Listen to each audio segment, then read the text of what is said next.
आज की इस वीडियो में छत्तीसगढ़ माध्यमिक शिक्षा मंडल रायपुर द्वारा जारी किए गए माह सितंबर का असाइनमेंट नंबर 2 कक्षा 10वीं विषय गणित, जिसमें कुल 7 क्वेश्चन पूछे गए हैं।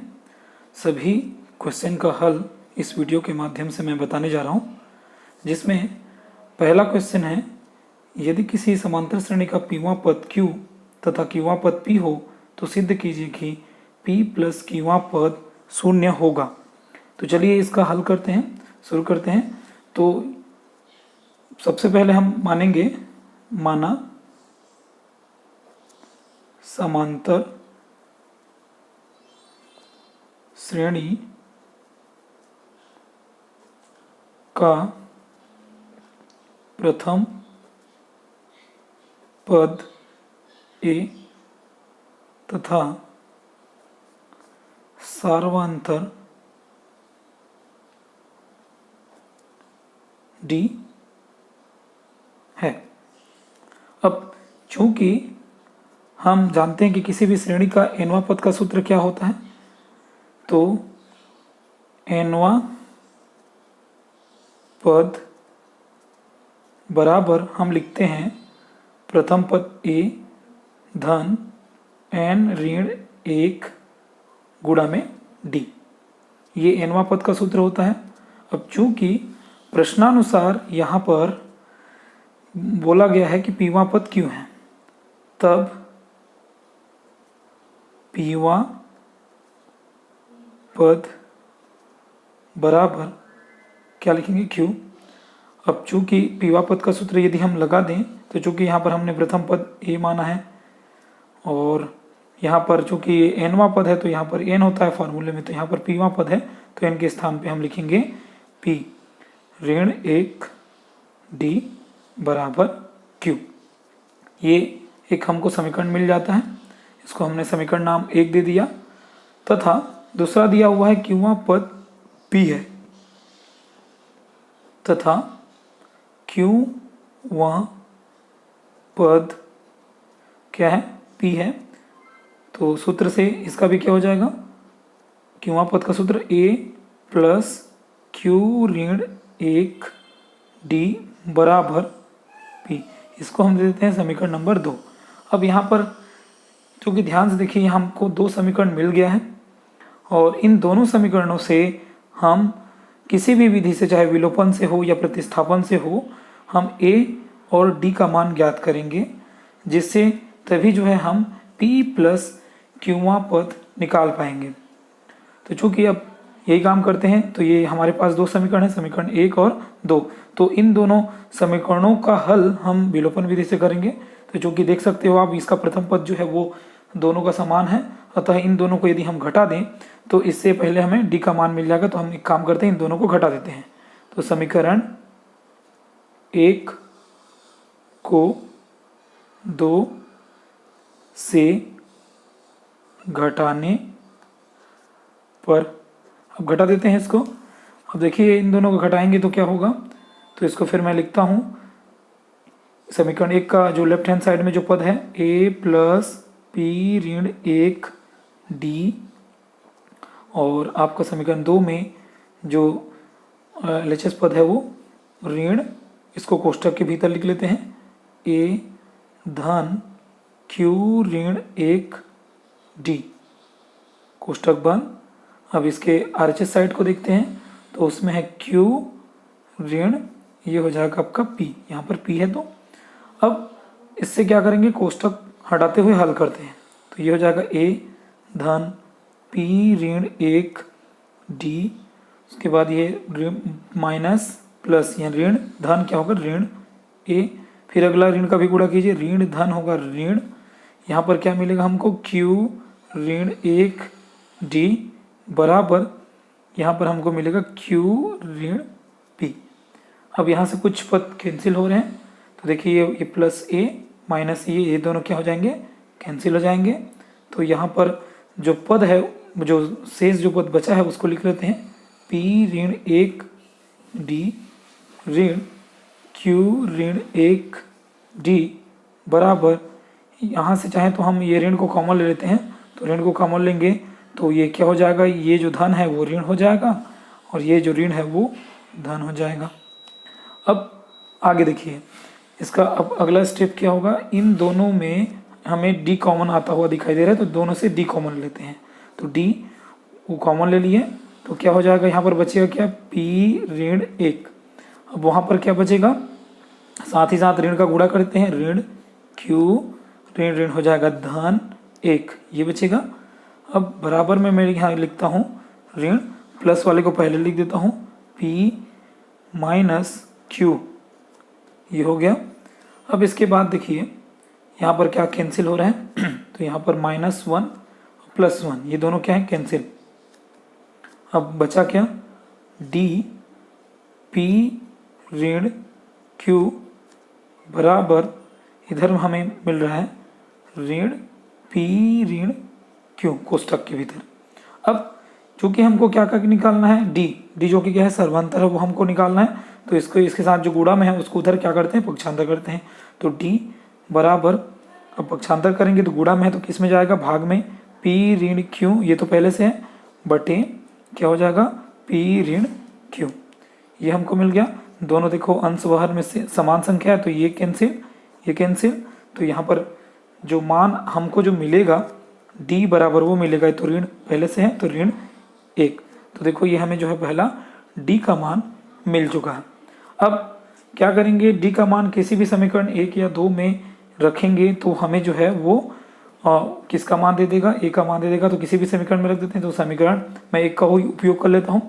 तो समीकरण 1 से हम लिखते हैं क्या, a प्लस पी ऋण 1, डी का मान है ऋण 1 जो कि हमको मिला है। उसके बाद क्या है, इक्वल टू, ये आपको मिल जाएगा बराबर में q। अब इसको हम क्या करें, धन ऋण हो जाएगा ऋण, यहाँ पर क्या मिलेगा, p ऋण 1 बराबर q। अब हमको मिलेगा ए का मान चाहिए, तो इस पूरी संख्या को जो है उधर पक्षांतर कर देंगे, तो वो हमें जो है मिलता है q, यहाँ पहले से ये ऋण जो है वो धन हो जाएगा, p ऋण 1। तो ये जो है हमें प्रथम पद भी हमको मिल गया। अब चूंकि a का मान मिल गया, d का मान मिल गया, तब जो प्रश्न में जो पूछा जा रहा है, क्या पूछा जा रहा है कि p प्लस क्यूवा पद शून्य होगा। तो अब हम p प्लस क्यूवा पद ज्ञात करते हैं। तब क्या क्या मिल गया हमको, तब हम p प्लस क्यू वा पद, तो ये पद हम क्या हो जाएगा, चूँकि इस पद का भी जो है, जो भी समांतर श्रेणी दी गई है उसका प्रथम पद ए ही है तो ए ही लिखेंगे, प्लस चूँकि n ऋण 1 होता है तो n के स्थान में क्या लिखेंगे, p प्लस क्यू और ऋण 1, और ये आपका हो जाएगा d। अब यहाँ पर क्या करेंगे, इसमें जो a का मान हमको मिला है और जो d का मान मिला है उसको हम यहाँ पर रख देंगे। तो चूँकि देख सकते हैं कि यहाँ पर जो है a का मान क्या मिला है, q धन p ऋण 1 और d का मान मिला है ऋण 1। तो यहाँ पर ये मान जो है हम रख देते हैं। तो रखने पर फिर क्या मिलता है, तो देखिए q a का मान है q धन p ऋण 1 जो कि हमने ज्ञात किया, धन इसमें है p धन q ऋण 1। अब d का मान है ऋण 1। अब इसको क्या कर देंगे, गुणा कर देंगे, तो ये हमको मिल जाएगा q धन p ऋण 1, ये धन ऋण हो जाएगा ऋण, और साथ ही साथ इसको गुणा भी कर देंगे कोष्टक हटा के, तो क्या हो जाएगा, ऋण धन हो जाएगा ऋण p, ऋण धन ऋण q, ऋण ऋण हो जाएगा आपका धन 1। अब देखिए यहाँ पर पद कैंसिल हो रहे हैं कि नहीं हो रहे हैं, तो यहाँ पर देखते हैं। तो धन q ऋण q ये दोनों क्या होंगे, कट गए। अब धन p ऋण p ये दोनों कट गए, ऋण 1 धन 1 ये भी कट गए, तो बचा क्या, 0। तो चूंकि हमको क्या सिद्ध करना था, कि हमको सिद्ध करना था कि इस दिए गए समांतर श्रेणी में p प्लस q वा पद का मान क्या होता है, 0 होता है। तो इस प्रकार से ये जो पहला प्रश्न सिद्ध हो जाता है। अब इसके बाद जो दूसरा प्रश्न जो पूछा गया है वो है समांतर श्रेणी 1/9, 4/9, 7/9 का 12वां पद ज्ञात कीजिए। तो चूंकि nवां पद का सूत्र हमको मालूम है, तो इसको हल जब करेंगे तो इसमें प्रथम पद और सार्वंतर ज्ञात करते हुए करेंगे। तो चलिए इसको फिर हल करना शुरू करते हैं। तो ये हल में, तो चूंकि दी गई समांतर श्रेणी क्या दिया हुआ है, 1/9, 4/9, 7/9, इस तरीके से डेडेडेस। अब चूंकि यहाँ पर ये प्रथम पद है और ये हम सर्वांतर जो है किन्हीं भी दो क्रमागत पदों का अंतर होता है, तो यहाँ पर दोनों चीज़ें निकालेंगे। तो चूंकि क्या प्रथम पद, तो प्रथम पद जिसको हम ए से दर्शाते हैं, तो चूंकि जो भी पहला पद होगा वही होगा 1/9 तथा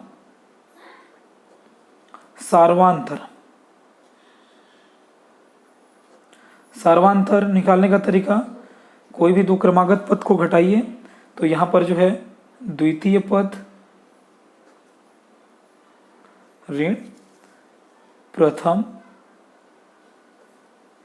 पद। अब देखिए द्वितीय पद है 4/9,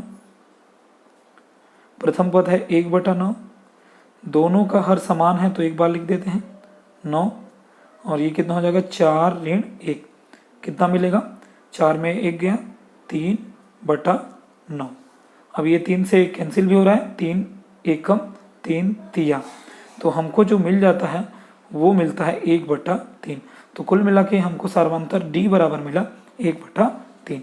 तो चूंकि हमको प्रश्न में क्या ज्ञात करने के लिए बोल रहा है कि इस श्रेणी का 12वां पद ज्ञात कीजिए, तब 12वां पद, तो इसके लिए सूत्र हम लिखते हैं, क्या होता है, प्रथम पद A धन n के स्थान में कितना 12, 12 ऋण 1, और ये आपका हो जाएगा D। तो देखिए प्रथम पद तो हमने ज्ञात कर लिया है, कितना है प्रथम पद 1/9 धन 12 में गया 11 गुणित, उसके बाद D का मान कितना है आपका 1/3, ये हमने रख दिया। अब देखिए इसको हल करते हैं, तो कितना हो जाएगा 1/9 धन 11/3, भिन्न संख्या है। अब इन दोनों में से देखो क्या कॉमन आ रहा है, दोनों में 1/3 कॉमन आ रहा है, 1/3 को मैं कॉमन ले लिया 1/3, तो यहाँ पर बचेगा क्या 1/3 बचेगा धन 11 बचेगा। अब इसको हल करें तो इसको हम 11/1 मान के हल कर सकते हैं। तो ये आपका हो जाएगा 1/3, गुणा में है कोष्ठक के भीतर ही लिखते हैं, 1 का गुणा 1 से करेंगे कितना आएगा 1, और 11 का गुणा किससे करेंगे 3 से, बटे ये आपको मिलेगा हर का गुणा हर से मतलब 3 गुणित 1। इसको हल कीजिए तो ये मिलेगा 1/3 गुणा, ये होगा 1 धन 11 का पढ़ा 3 बार तो 11 तिया 33 हो जाएगा, बटे 3 का गुणा 1 से तो कितना हो जाएगा 3। अब देखते जाइए 1/3 गुणित 33 में 1 जोड़ेंगे तो कितना होगा 34 बटा कितना होगा 3। अब देखिए यहाँ से तो कोई कैंसिल तो होगा नहीं, तो कुल मिलाकर के सीधा लिखते हैं 34 का गुणा 1 से तो कितना हो जाएगा 34 बटे 3 तिया 9। तो ये हमारा जो श्रेणी का जो 12वां पद है वो हमको क्या मिला, 12वां पद 34/9। तो ये आपका उत्तर, ये आपका दूसरा प्रश्न भी इस प्रकार से जो है कंप्लीट है। अब इसमें तीसरा जो प्रश्न जो पूछा गया है असाइनमेंट में वो है आपका जो चैप्टर है अनुपात एवं समानुपात वाले से प्रश्न है, जिसमें से प्रश्न दिया हुआ है यदि कोष्ठक 3 धन x अनुपात कोष्ठक 5 धन x अनुपात कोष्ठक 8 धन x हो तो x का मान ज्ञात कीजिए। तो चूंकि यहाँ पर मध्यानुपाती से हम इसको हल कर सकते हैं। तो इसको कैसे हल करते हैं, तो इसको मैं सीधा हल करके आप लोगों को बताता हूँ। हल, चूंकि कोष्टक 3 धन x अनुपात कोष्टक 5 धन x अनुपात कोष्टक 8 धन x, अब ये मध्यानुपाती है, तो मध्यानुपाती को किस तरीके से लिखते हैं, तो ये देखिए, ये पहला वाला और ये दूसरे वाला क्या क्या होगा, अनुपात, फिर उसके बाद इसका और इसका अनुपात होगा, तो के और बीच में बराबर। तो देखिए कैसा लिखते हैं इसको, 3 धन x बटा 5 धन x, ये हो गया, दोनों का हमने अनुपात ले लिया, बीच में क्या होगा, बराबर। अब इन दोनों का क्या होगा, अनुपात में हमको लिखना है, तो 5 धन x बटा 8 धन x, ये हमने लिख दिया।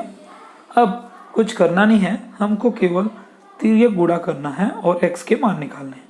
तो यहाँ पर मैं लिख देता हूँ तिर्यक गुणा करने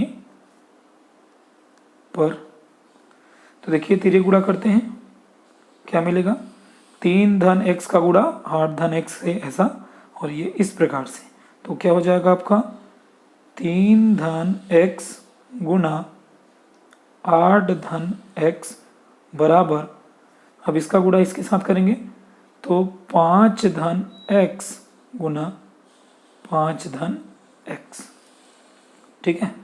अब यहाँ पर सीधा सीधा क्या करें, गुणा करें, तो 3 का गुणा पूरे पद के साथ, 3 गुणित ये हो जाएगा 8 धन x, अब इसमें बचा पद क्या, धन x का गुणा फिर पूरे पद के साथ, तो ये होगा 8 धन x। इसी प्रकार यहाँ पर भी कर सकते हैं, चाहे तो इसको 5 धन x दोनों क्या है, समान संख्या है, तो वो ये वर्ग हो जाएगा, आप डायरेक्ट सूत्र का भी प्रयोग कर सकते हैं। तो यहाँ पर देखो 5 धन x, इन दोनों को मैं क्या लिख सकता हूँ, समान संख्या तो वर्ग।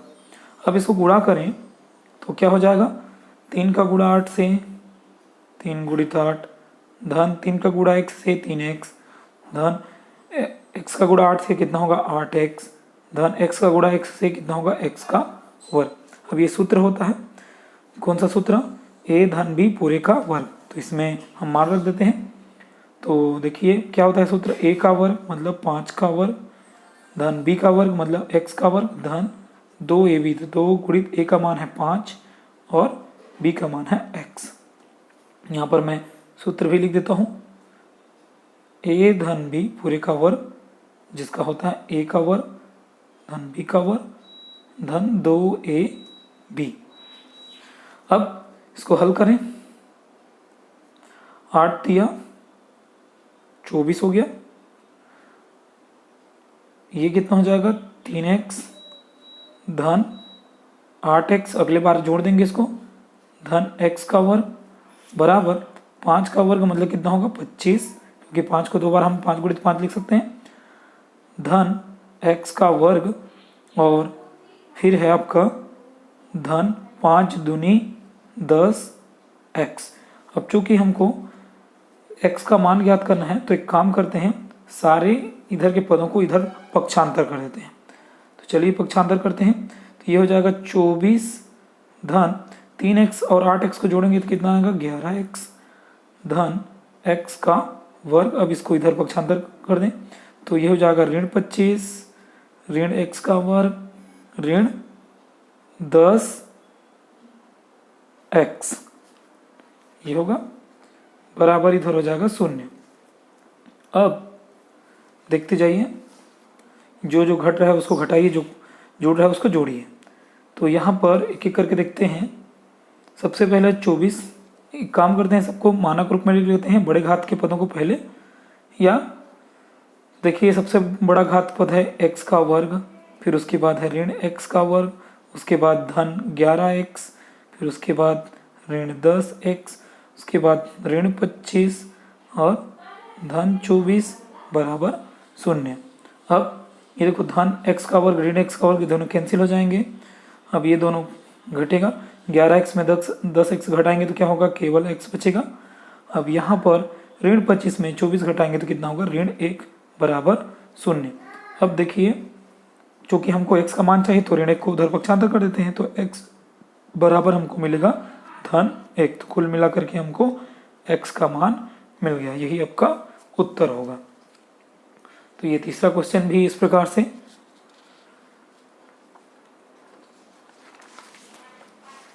अब देखिए, जो चौथा क्वेश्चन है वो पूछा गया है 18 और 16 का तृतीयानुपात ज्ञात कीजिए।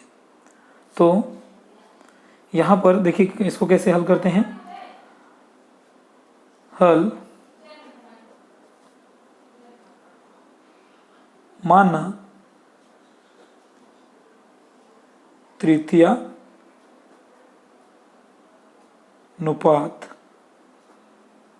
C है, तब इसको आप लिखिए। पहला जो अनुपात होगा कितना, 18 अनुपात, दूसरा जो होगा वो 16 अनुपात, और तीसरा जो होगा वो क्या होगा, C। ये हमको मिलेगा जी, क्योंकि ये तृतीय अनुपात है, मतलब तीसरे नंबर पे है। तो इसको भी अभी थोड़ी देर पहले मध्यानुपाती को लेकर के हल किए थे, वैसे ही हल इसको भी हमको करना है। तो इन दोनों का अनुपात 18/16 ये हो जाएगा, और बीच में क्या होगा, बराबर ये कितना हो जाएगा, 16/C। ये हमको मिलेगा। कुछ करना नहीं है, केवल आपको तिर्यक गुणा करके C का मान निकाल लेना है। तो देखिए क्या हो जाएगा आपका, 18 का गुणा C से और 16 का गुणा 16 से। तिर्यक गुणा हमने कर दिया। अब 18 को उधर पक्षांतर कर दीजिए, तो ये हो जाएगा C बराबर 16 गुणित 16/18। ये हो गया। अब देखिए, किसी भी संख्या से ये कैंसिल होगा तो उसको हम घटाते हैं, तो 2 से कैंसिल हो रहा है, तो ये क्या हो जाएगा, 2 निया 2 अट्ठे। अब ऐसे कोई संख्या तो नहीं है जिससे ये कैंसिल होगा, तो सीधा सीधा इसको क्या करते हैं, गुणा करते हैं। तो C बराबर अब 16 गुणित 8/9, तो ये आपको मिलेगा C बराबर 8 छिका होता है 48, ये हो जाएगा 4 सिल में, 8 एकम और 8 4 कितना होता है, 12, 128 हो गया /9। तो ये आपका आंसर। अब क्वेश्चन नंबर जो 5 है वो दिया है, यदि PA बराबर PB हो तथा बिंदु A और B के निर्देशांक क्रमशः 2 0 तथा -2 4 हो, तो बिंदु P y अक्ष पर स्थित हो, तब बिंदु P के निर्देशांक ज्ञात करना है। चूँकि ये निर्देशांक ज्यामिति से ये प्रश्न है, तो चलिए इसको मैं हल करके इसको भी बताता हूँ। तो यहाँ पर कुछ बातें जो हैं हमको जाननी होगी। तो हल, चूँकि यहाँ पर 2 बिंदु के निर्देशांक दिए गए हैं, किसके किसके, A और B के निर्देशांक दिए गए हैं, क्या क्या, क्रमशः 2 0 तथा -2 4। यदि हम इसको निर्देशांक रूप में दर्शाएं तो ये बिंदु A है, क्योंकि इसके निर्देशांक को x1 y1 द्वारा प्रदर्शित करते हैं, तो ये बिंदु A। इन x1 और y1 का मान हमको क्या दिया है, 2 0।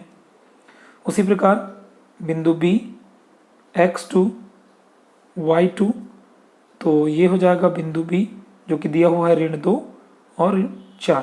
कहने का मतलब x1 y1 का मान 2 0 है, x2 y2 का मान -2 और 4 है। प्रश्न में बिंदु P के निर्देशांक हमको ज्ञात करने हैं, और चूंकि यहाँ पर बोला गया है कि ये y अक्ष पर स्थित है, तो चूंकि बिंदु P y अक्ष पर स्थित है तब x के मान क्या होंगे? y अक्ष पर x का मान 0 होगा, तब x बराबर क्या होगा? 0। तब इसके निर्देशांक, तब बिंदु P के निर्देशांक, चूंकि पहला लिखते हैं x का मान, तो x का मान तो चूंकि 0 है और दूसरा क्या हो चुकी है, वो तो अज्ञात है, हमको निकालना है, तो वो हो जाएगा y। अब ये हो गया। अब चूंकि हमको क्या ज्ञात करना है, तो देखिए एक एक करके हम यहाँ पर पहले प्रश्न में दिया है PA बराबर PB, तो ये हम निकालते हैं। तो चूंकि PA ये दो बिंदुओं के बीच की दूरी का सूत्र है, जिसका सूत्र मैं यहाँ पर एक ब्रैकेट में बता रहा हूँ। मान लो कोई दो बिंदु हैं, कोई भी दो बिंदु जैसे A और B हैं, और उन दोनों के बीच की दूरी ज्ञात करना हो, तो उसका जो सूत्र होता है वो वर्गमूल में x2 माइनस x1 पूरे का वर्ग धन y2 माइनस y1 पूरे का वर्ग होता है, जहाँ पर एक जो x1 y1, जहाँ पर जो है x1 y1 बिंदु A के निर्देशांक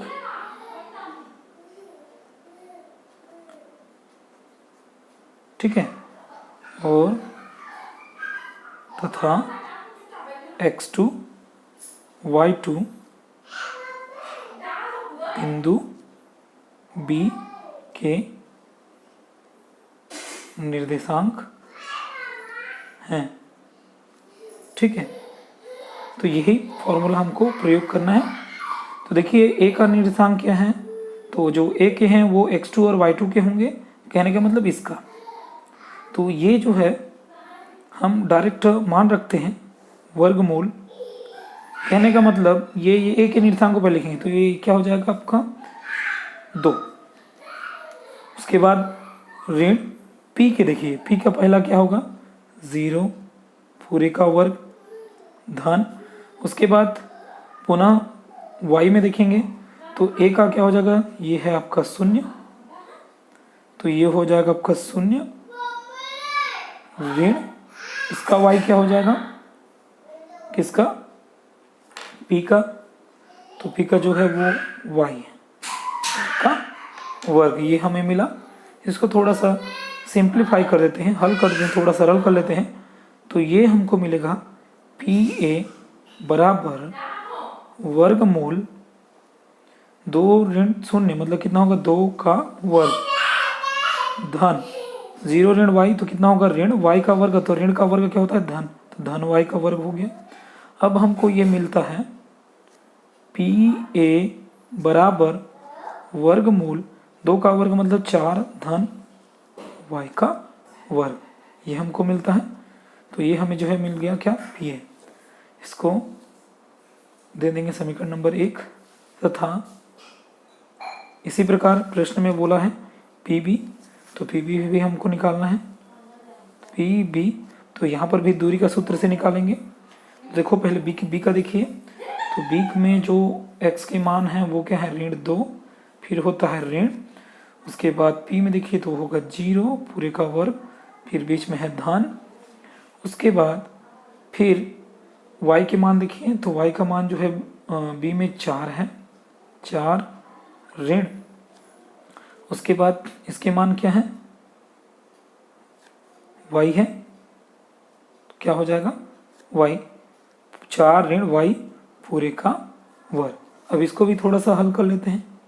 तो यहाँ पर देखिए ऋण 2 ऋण 0, तो कितना होगा ऋण 2, और ऋण 2 का वर्ग कितना होगा धन 4। अब ये कितना मिलेगा धन 4 ऋण y पूरे का वर्ग, ये हमको मिल गया, किसका मान मिल गया PB का मान हमको मिल गया। अब चूंकि प्रश्न में क्या बोला हुआ है, प्रश्न में बोला है पी ए बराबर पी बी, तो वही मान हम अब अगले स्टेप में रखेंगे। तो पी ए बराबर पी बी ज्ञात कर लेंगे।